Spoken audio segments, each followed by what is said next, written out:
Jakarta, Gubernur Aceh Nova Iriansyah dilarikan ke Rumah Sakit Umum Pusat Nasional Dr. Cipto Mangunkusumo, RSCM Kencana, Jakarta Pusat.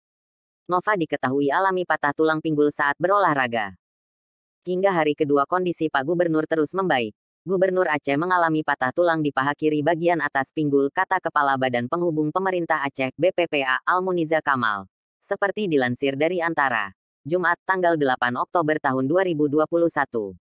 Almuniza mengatakan Nova mengalami kecelakaan saat berolahraga pagi di sekitar IKEA, Alam Sutera, Tangerang. Nova kemudian mengalami patah di antara otot paha dan pinggul. Kecelakaan yang terjadi terhadap Nova, kata Almuniza, sama dengan kasus yang sering terjadi dalam masyarakat, terutama orang yang tulangnya lemah.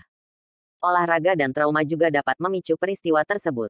Mari kita doakan agar Pak Gubernur Aceh lekas sembuh dan dapat menjalankan aktivitasnya kembali, ujarnya. Sementara itu, Dr. Tauku Nanta Aulia, yang melakukan perawatan terhadap Gubernur Aceh mengatakan pasca operasi dilakukan kondisi Nova Iriansyah terus membaik.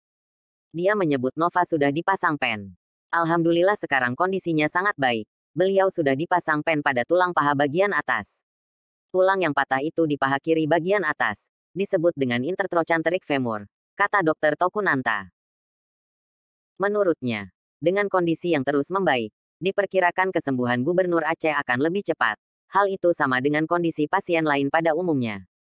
Saat ini, Nova masih dapat melakukan aktivitas menggunakan alat bantu, sehingga tidak membutuhkan istirahat yang panjang.